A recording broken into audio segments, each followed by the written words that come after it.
So I spoke about computer structure. You can find it in a previous session. But computer in the next explanation will be named either computer or workstation. Workstation is a terminal for the network which actually work with higher hierarchical computers like servers. So that could be workstation or server. What is the difference between workstation and server? Uh, human works with a workstation. Server controlled by network. Okay, folks. So computer. What computer can do? Computer doing few things. First, it's calculation. Second is entertainment, display. Third, telecommunication. And four is technology control. What is technology control, folks? It's a robotic device, meaning the computer really controls the manufacturing, which is humanless manufacturing. There's many factories now working under control of the computer. And what's human doing in this case? Human just controlling computers. So that is basically what function of the computer. Now, people who create computers were dreaming about how to connect two or more computers into the network. Why we need to connect them into the network? Because the hard storage here is limited. So in a contemporary computer, we have 1 to 2 TB terabyte, 2 terabyte of storage. So we need to exchange information between few computers. And what we need telecommunication devices that will connect computers between each other. And we need to have some kind of organization principles, how this network will be controlled and how that will be governing what will actually control this network. Folks, the first network that was created was a local area network. Local area. So what is local area, folks? It's under one roof, inside of one building. Inside of one building.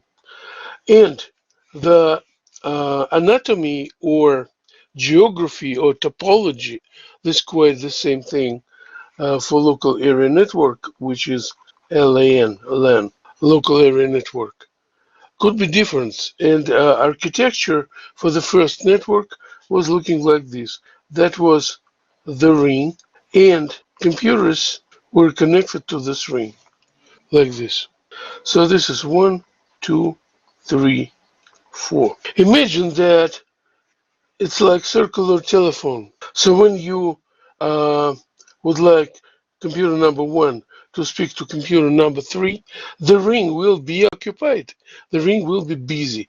And computer number 2 and computer number 4 and computer number 5 and number 6, number 5 and number 6 will not have possibility to speak to each other. Okay? Then when number 1 and number 3 finish conversation, and the first take the ring, for example, it's number 2, will call number 5, and all other computers is now better. Okay,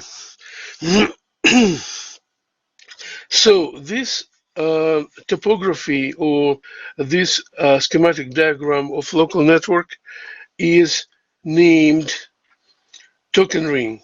Token ring. What's token ring, folks? Because when number 1 calls any other computer or number 2 calls any other computer, for example, number 4, so it create token to speak to the next computer. So it's token ring.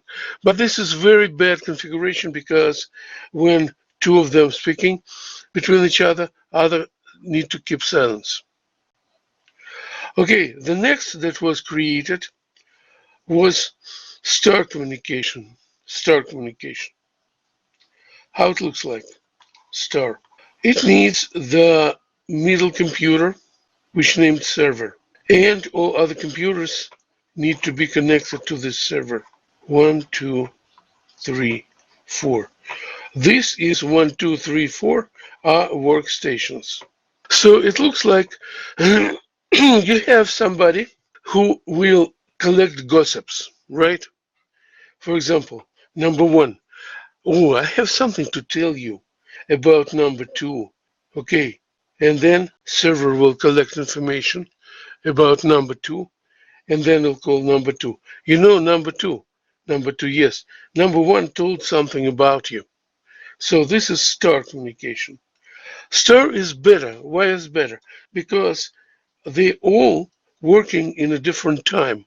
And server is so big and so fast. So I'll put big and fast. This is server, big and fast. So it have time for every computer here, for everyone. No, folks, this is good for one room, but it's good for one room. But what happened if we have two rooms? We need to have star communication with the server in one room, and we need to have star communication in another room. Question: what's happened if we need to speak room to room, not a computer to computer inside of one room? But we need to create a schematic diagram that will have opportunity to connect one room to another room. This is server one, this is server two. So suggestion is to create one more server, and this server will stay a little higher than these two. It's a bigger server. So definitely if we have the third room, we will have opportunity to connect it to this server. Now, folks, communication will look differently. For example, computer number one from the room number three need to speak to computer number two from the room number one. So computer number one call his server. It's like immediate supervisor and said, dear server, can you connect me to the computer number two from the so computer number one from server three calls his server and said, excuse me, server, could you connect me to computer number two from the server one? And then server three, it knows the server zero, hierarchical server, can connect to all of these computers, and it called server zero and said, my computer, one of my computers would like to connect to the um, server one computer two. So you see, you have now address of this computer that connect under which network and number of computer. So we have three networks, right? Network one, network two, and network three. And the global server that actually connect everything together. So this situation named hierarchical. Hierarchical. Folks, hierarchical meaning it created like army or like the official organization. So the highest level of the serving is CEO or president, then vice presidents, then like our college presidents, then vice presidents, then deans, then chairs, and then professors, and then students. So this is hierarchical. Hierarchical. Hierarchical. But folks, hierarchical is good for, let's say this. This is server for Brooklyn. This is servers for your area. This is servers for your buildings. And this is local workstations. So it's like roots. It's like roots or tree, right? And the same thing we have in Manhattan, right? We have local networks and something like this. Question: how to connect Brooklyn and Manhattan? We need the global server. And then global server will connect these regions one to another. So folks, we already review the idea of the global network. But before, I would like to tell you that computer, when they connected through the hierarchical connection inside of the local area, they used the program that controls how they shaking hands and how they send or receive information. Sending receiving information in this case goes under control of the program named Ethernet. Ethernet. Ethernet. Ethernet, also named protocol. Protocol. Protocol that actually shows every computer its own place inside and how to behave when you connect it to the network. Then I will go for the dramatical part of my speech today, Professor, and that will be can I ask you a question, please? If I have an information in the local network. level, okay, I lost this information. Where I can find it? This is a good question. If you lost it on your special computer on your workstation, you could lose it forever.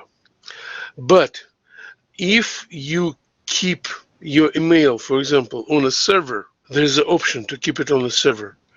Then you can request server to find it and to recover it. But recover information in a network, this is a big, huge topic.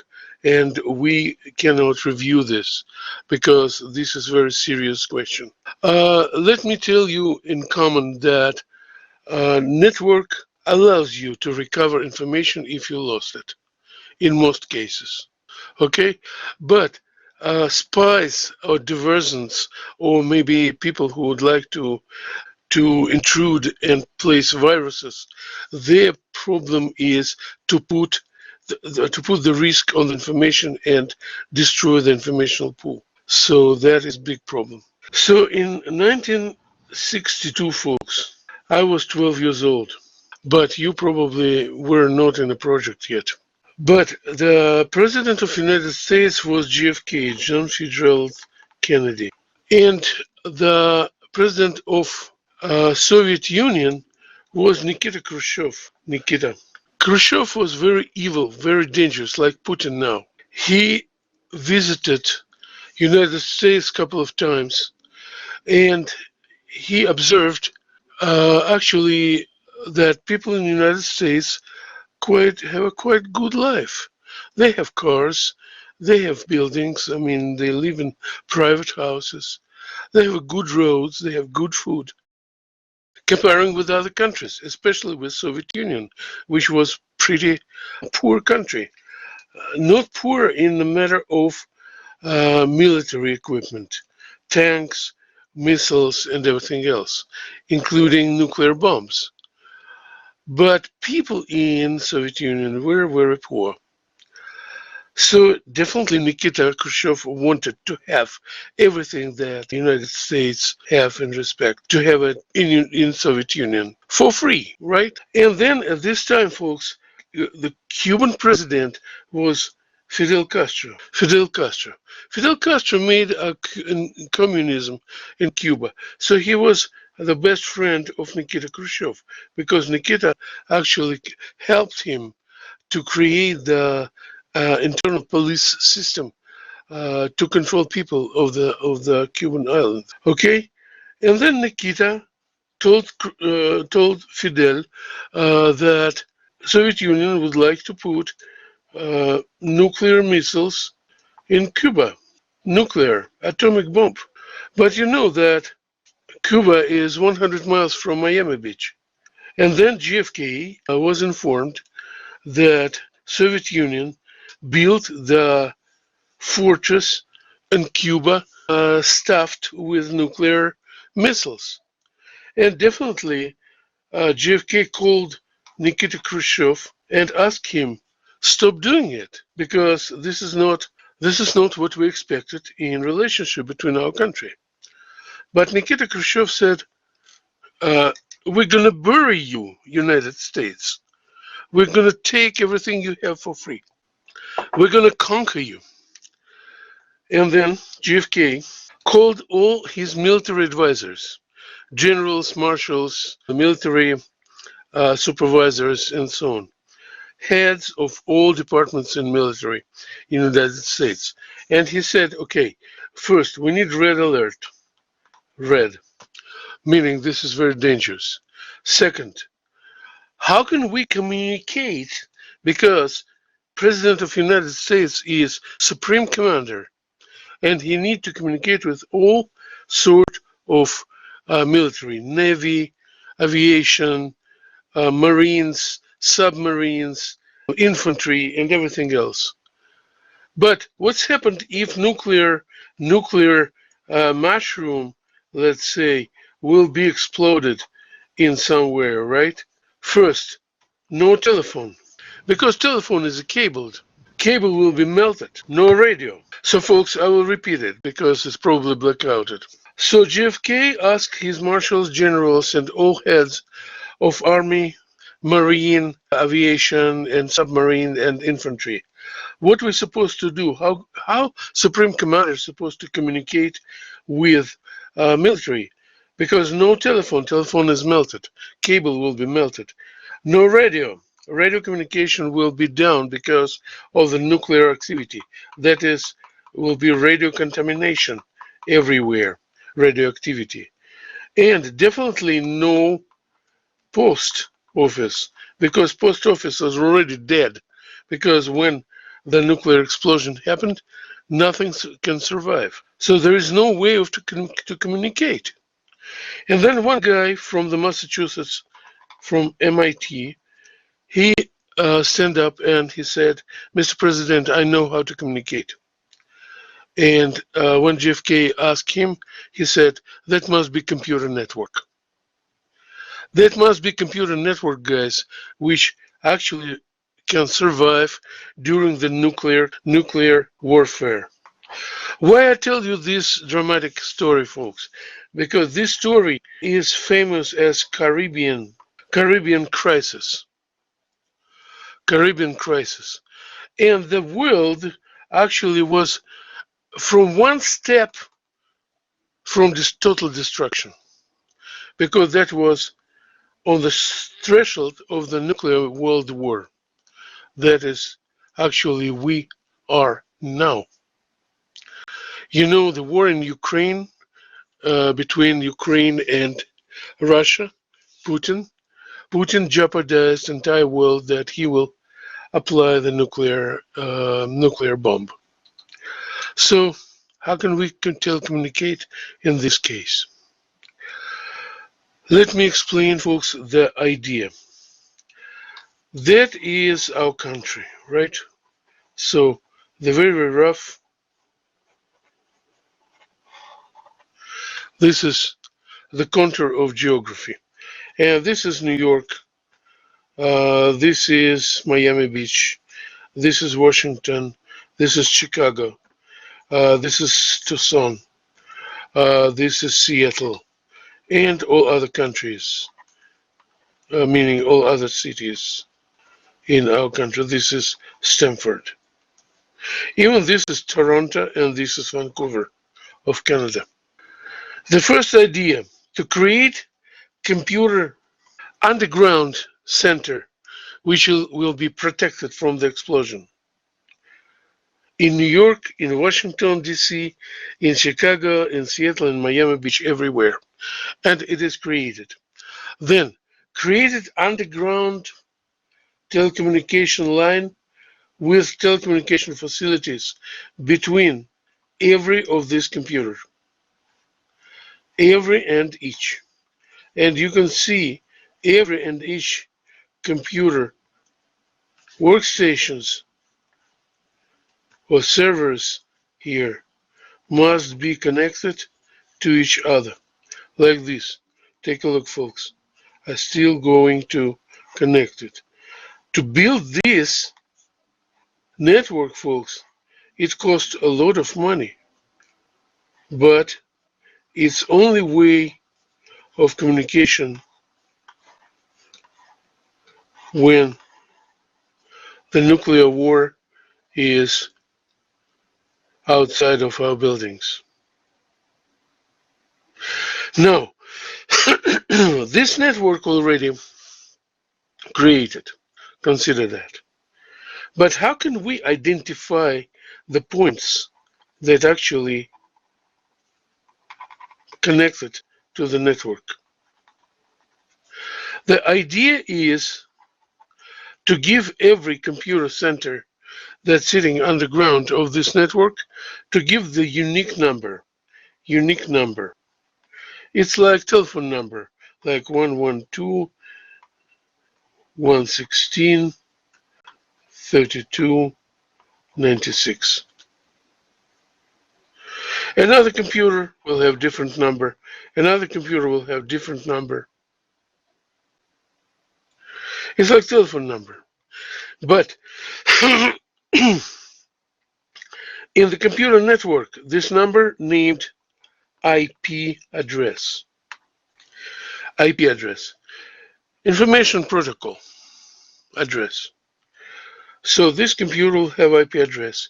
Every single computer on this network will have unique address. Then folks, every computer which actually connected to this network must have internal program that control the way how it connected to other computers. And that named communication protocol. Communication protocol. Communication protocol, folks, that was created for this network named TCP/IP. What is TCP/IP? Transmission Control Protocol, write it down for yourself. Transmission Control Protocol, Internet Protocol. Why it's called Internet? Because inter meaning international. When JFK gave money to create this very expensive network, he considered that America not lonely in his fight to the world evil. America will have allies like Great Britain, like Europe, like everything, every people who, every country that would like to support America in his fight. Okay, so Internet Protocol. What actually TCP/IP? It's a family, actually already family of protocols. What it's supposed to do? First, folks, consider that we work under the uh, under the warfare conditions, and every single minute we expect the nuclear explosion to come on our city. That is horrible, but this is reality of the nuclear war. That is very dangerous. People will die. So what we need to do? Consider that we have this network. I already will make the little map of our country. You have this network and communication centers and all crisscross communications that we have here. Now, consider that New York City computer. It's a native computer that need to send message to Seattle computer. How to send message safely? So this message will guarantee to go and will be received by Seattle computer. And this message is quite big. Let's say is 25 pages of the document. Can you imagine you will read this document as a sound? Or you will do something like this, transmit this document through the network, which is quite slow. So the idea is the first step to cut this document to fragments. I don't know how many fragments it could be. But fragment is very simple. For example, every single sentence would be a fragment. But this fragment must be supplied with what? That will be IP of sender, IP of recipient, today, meaning today's date, number and ID of the document. Okay, then what else? Uh, Number of pages and number of fragment. So everything like this will be encapsulated in one file.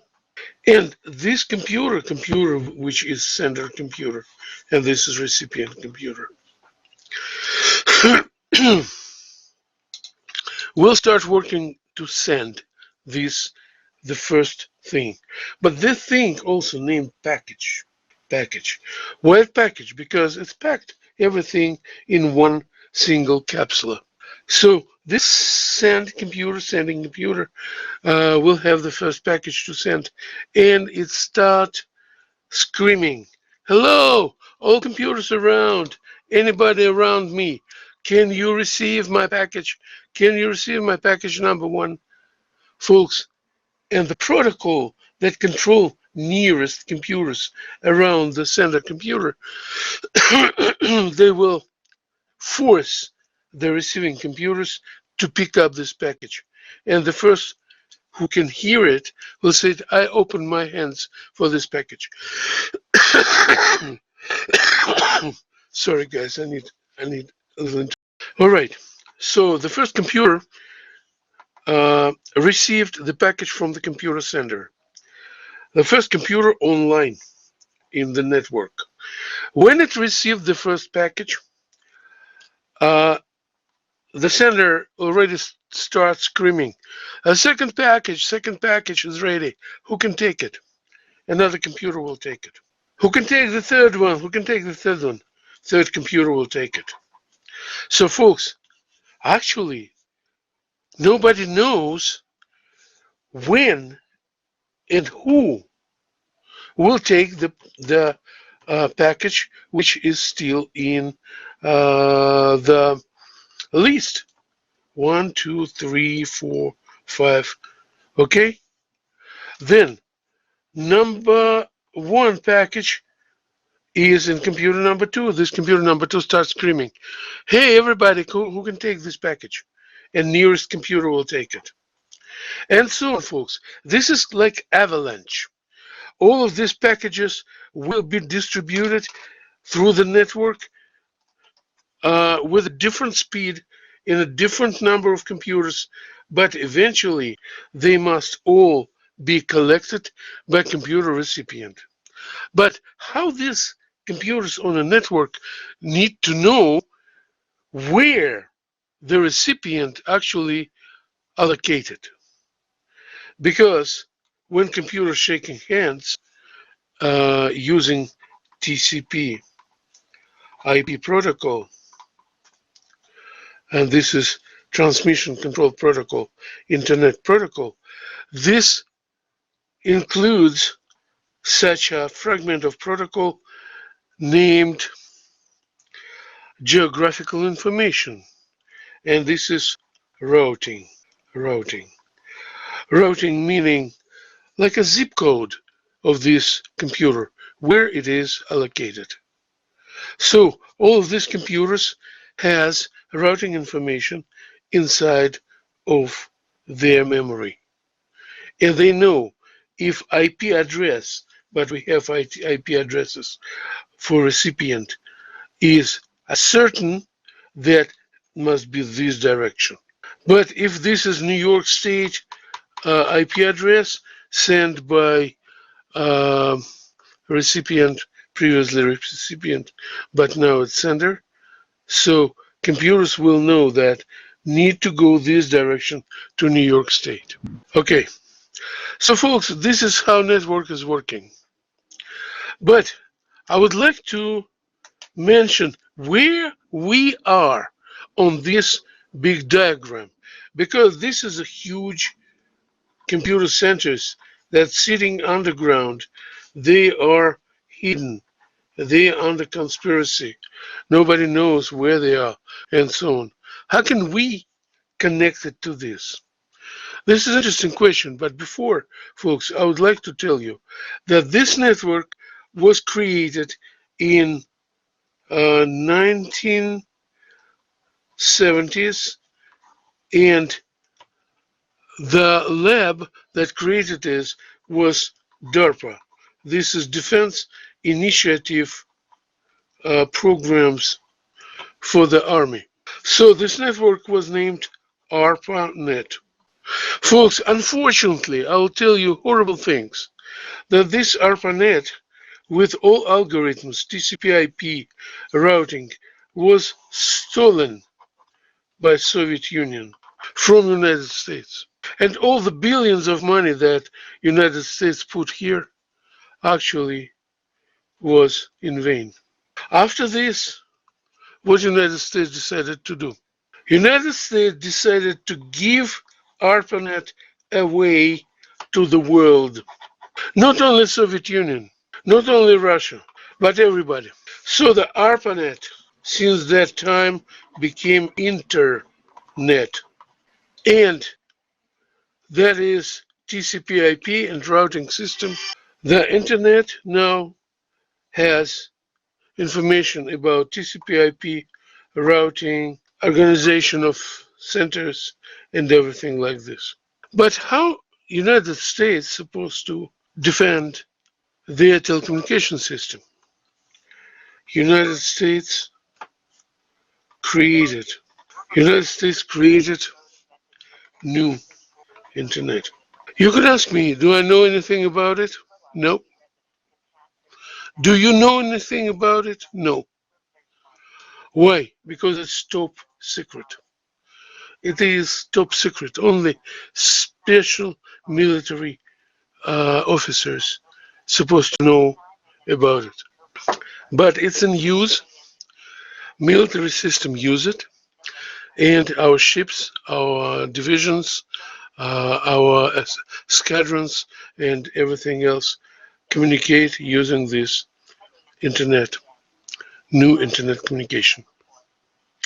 But old internet is what world use now, and we all use it.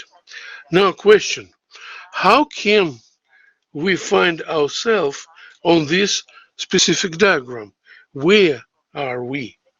So, folks, I will take this little piece of the network and I find this server for New York, which is connected to different telecommunication facilities of other servers. And this server connected to our local server of server internet provider. So I'll put here internet provider, internet service provider, ISP. And this internet service provider will connect to local servers in the buildings, and then buildings will be connected to our workstations. So here we are. You see, we are pretty small. Our computers are small, small, small. And this is big computers, servers. Question: can I create myself as internet service provider? Folks, yes, I can. Nothing is prohibited. But can you imagine how much server for internet service provider costs? Billions of dollars. So if you like Elon Musk, or you AT&T, or you are Verizon, or T-Mobile, then you can create network. Some people create a small network and connect to internet. Yes, you can do this, but it will not be a global network anymore. It will be a small network. So how can we give the definition for the internet? I will say, folks, as soon as this is local area network and this one local area network, and this is global network. So internet is iNet is global connection of local area networks. Internet is global connection of local area networks. So every local network, which actually contain your computer inside, when it connects to internet, became network that every computer has access to every computer in a global network. Okay, what else I would like to tell you about this package commutation? By the way, folks, this system of splitting the main document to the small packages named package commutation. Package commutation. So when all of these packages collected on the recipient end, they all will be glued together and the document will be recovered. When the document recreated, you can hear, "You got mail." That is the moment the document is recovered and you can read it. The same happened with the pictures, the same happened with the music, the same happened with movies, everything coming through the package commutation. Now, folks, so speaking about networks, so if we have the piece of map with cities that are connected to each other and to internet service provider and to local servers and to local computers. So that's meaning, folks, that you can actually connect to your service provider, and service provider will bring you to the global network. Now, what is the usefulness for us to go to the network? For military usage, I understand. Military usage. Why? Because all orders, all technical information, all locations, and all plans and control functions that generals, marshals need to send to their divisions, understandable. But how can we use it? Folks, in uh, early 90s, let's say in 1993, people who created this internet, they considered that as soon as server, I'll put here, server, is a computer. Okay, it is more reliable, bigger, and must stand under the concrete protection. But it still has a hard drive, HDD. Hard drive, which is connecting to all information, and they actually consider that information that server dealing with online is timely made information. So information is became a rotten pretty fast.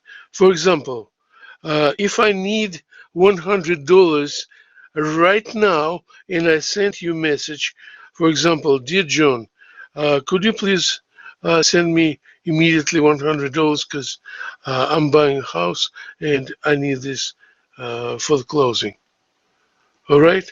If this is a later, then no need $100 because the deal is not committed. So people who analyze these hard drives, they said the hard drives is mostly empty because information that was on the hard drive is no need anymore. It's already gone. And then people consider that server is connected to different network, but hard drive is almost empty. Let's put information that will be useful for people. Useful. What kind of information that's supposed to be? Folks, that is governmental, that is communicational, meaning the telephone number of Social Security Department, the telephone number of your doctor, right? Then information that entertainment, meaning movies, music, and eventually everything that people need. So we cannot put everything on one server because information is too huge. But we can use certain information on this server, but certain information on another server. They are connected. Okay, I will put here book chapter 1 to 8, and that will be book chapter 9 to 13. And folks, this is server, and this is you, internet service provider, and your workstation. How can you get access to this book, for example, if this is a professional book and you need to read it tomorrow, the entire book? So people who create this network, they said, okay, we need to create the access idea to all of these servers, how this regular user can access to this particular information. And so they create consortium named 3W, World Wide Web, 3WC, World Wide Web Consortium. And they said, let us create something that will named World Wide Web. World Wide Web is not the internet. It is different. If internet is telecommunication skeleton that gives you hardware and software for communication, World Wide Web is access idea or access method to what? To the information, to information that is laying down on these servers. That was a brilliant idea. And so they said, how can we recognize every information on the server? And then somebody said, let's create website. Or they said, let's name it URL. URL. URL is uniformed locator, uniform recognition locator. Okay, so URL. URL is a website. How can it be recognized? By IP address, because IP address is what actually make this server recognizable. This is unique IP address. But that could be few websites in one IP address. How can we recognize website? So they create the name of the web. First, of course, they need a protocol that will work with websites. Protocol named HTML. That is specific language that give you opportunity to create websites. Hypertext markup language. What is HTML? Hypertext. What is hypertext? Consider you have a book. And this is chapter 1, this is chapter 2, and this is chapter 3. And this book is on a server 1. And then chapter 4, chapter 5 is on a server 3. This is a connection. So connection through the internet. Consider you finish chapter 1, you finish chapter 2, you finish chapter 3. Nothing is difficult because they're all on one server, server number 2. And then there are no more chapters. And then you find something named link, hyperlink. Hyperlink contained IP address, which is connect you to the chapter 4. So the text plus hyperlinks, it is HTML, hypertext markup language. So if somebody asks you what is hypertext markup language, you can ask, this is language of the web, language of the World Wide Web. But folks, computer works with a binary code. binary. But we works with a screen. Screen is human understandable. So take a look. This is information on computer, which is binary, and that is a screen, which is human understandable. How to make it understandable? Need to something to convert. What is converting? I'll put here the program named browser. Browser. Browser will take information from the binary system from the computer, convert it to human understandable format, and will display it on a screen so you will be able to understand the text, see the pictures, and hear the music. So, folks, what does URL or website looks like? Let's go for this. HTTP. HTTP, folks, is Hypertext Transfer Protocol. We need to show the protocol that actually we work with. Hypertext Transfer Protocol. Then colon // and then we need to put www. Can I ask a question? Yes, please. Why do we sometimes have the S at the end of the HTTPS? Secure. Got it. www, then the name of the URL, for example, eBay, and then extension .com. So this is web address. Web address. Now extensions could be very different. Governmental, educational, TV, rule for Russia, and so on and so on. But most common is communicational. Okay? So now, folks, what we do have, we have internet as a global connection of local networks. So the entire world can communicate with each other. But we have communication facilities, communication hardware, and even communication software. But we do not have the method or technology which allows us to pull and put information on these servers.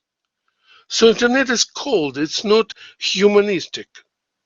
To make it understandable by human, people created World Wide Web. And World Wide Web is not internet. World Wide Web is it's a second floor, right, of internet. So this is informational pool that people use to send and receive information, to exchange emails and so on. And definitely it also has protocol that works with HTML. HTML is hypertext markup language. Now, I have an idea to create my own website. What I need for that? You can tell me. If HTML is a language of the web, so you need to know how to organize letters and sentences in HTML, then translate it into the binary code and send it to the servers that control URLs. Okay? World Wide Web servers. But folks, that's already done by different software. And I will tell you now, absolutely incredible thing. Okay. To have your own website is now standard for business.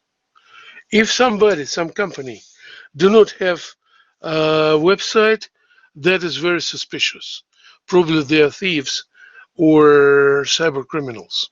So the first thing that I go to recognize before I pay money for something that very attractive. For example, yesterday somebody suggested me to buy iPad for $5 and said, okay, just put your credit card number and that's it.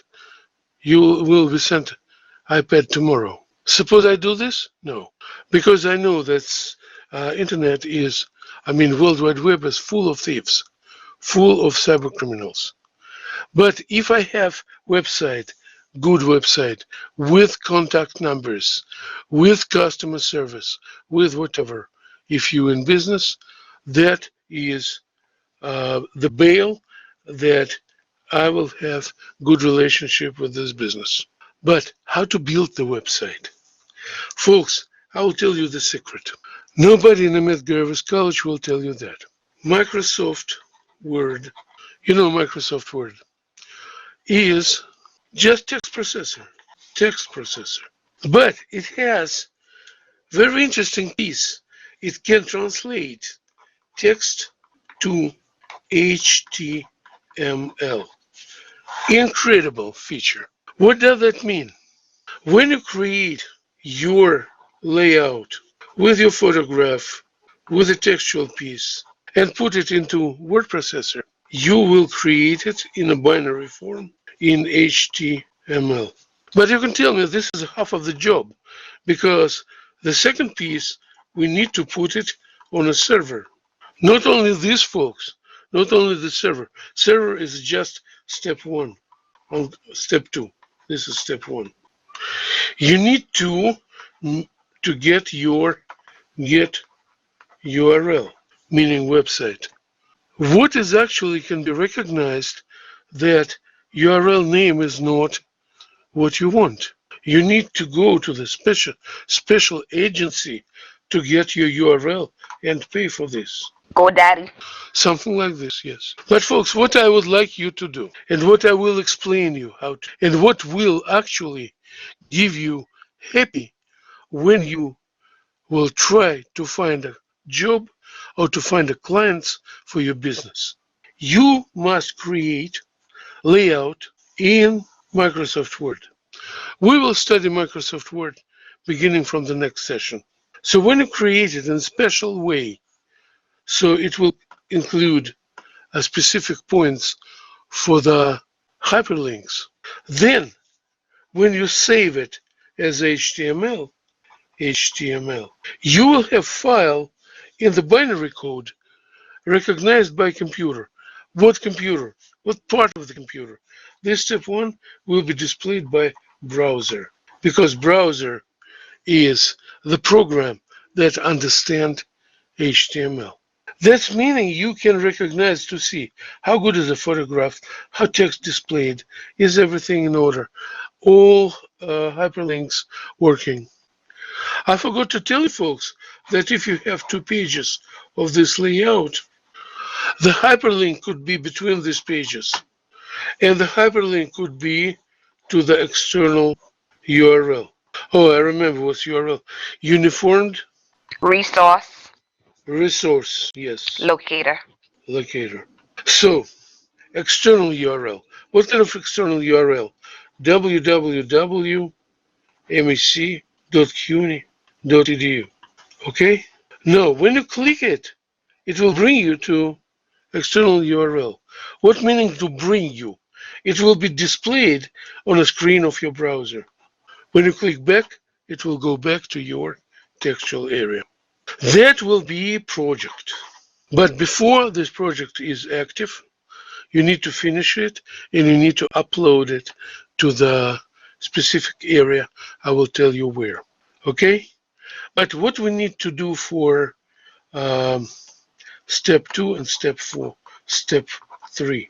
If you really would like to register this website as your own website, you need to go to place it to the server. But placement to the server is not free, folks. Some servers are free, some servers are active for payment. Then get registered your URL and then you will have access. Folks, when consortium 3W created this idea of World Wide Web, and when the first World Wide Web was created, they tried to create yellow book of pages, but that was absolutely impossible because it was billions of URLs. So what they made, they create programs that works on a server, and this is search engine. What is search engine doing? If you're totally overwhelmed by the quantity of information that you can get on a World Wide Web, you will ask, for example, Google search engine. I need to find um, Valery Kazakov, telephone number. This is my doctor, right? Who curing my flu. And then I immediately can see Valery Kazakov, Bronx, telephone number, blah, blah, blah. This is Boston Road, address, and time of the doctor's office opened, time of closed, emergency number, and so on. So, folks, um, when you created this website, your website, consider you have a business. I don't know, maybe some of you will have a business. All right, some will build computers, some will do maybe jewelry, some will make the souvenirs. I don't know, maybe some will make a soap. I mean, one of the girl in my previous class, she made absolutely amazing soap from the African ingredients. It's a top secret ingredients, folks, but the perfume from this soap, she gave me one piece as a gift. Absolutely amazing. So her business is flourishing because nobody knows like this what aroma goes there. So, but you need to make your website popular. How you can make it? Then you will figure out that one of the famous browsers, not browsers, one of the famous search engine is Google, and you have 1-800 number from the Google, and you dial this 800 number and ask, please Google, how can I make my website listed on the first page? You understand the idea, right? I would like all the customers who look for the African style of the soap to see my address and my telephone number on the first page. Then Google will answer, you're gonna pay $5,000 a week for this service. Then you scratch your head and said, no, I cannot do this. Then Google say, okay, you cannot do the first page. I will place you on a second page. That will cost you $1,000 a week. So you see, the better business you are, the better advertisement you will have. This is why Google is so expensive, why Google is billions of dollars business, because they dealing with heart of advertisement. They display like yellow pages, like your website, your telephone numbers, everything that's connected to businesses. Okay, folks, all of these materials will be on exams. You will find it not only on this recorded media, but that's already in content 2 and beginning of the content 3, which is MS Word and how to make this website. All right.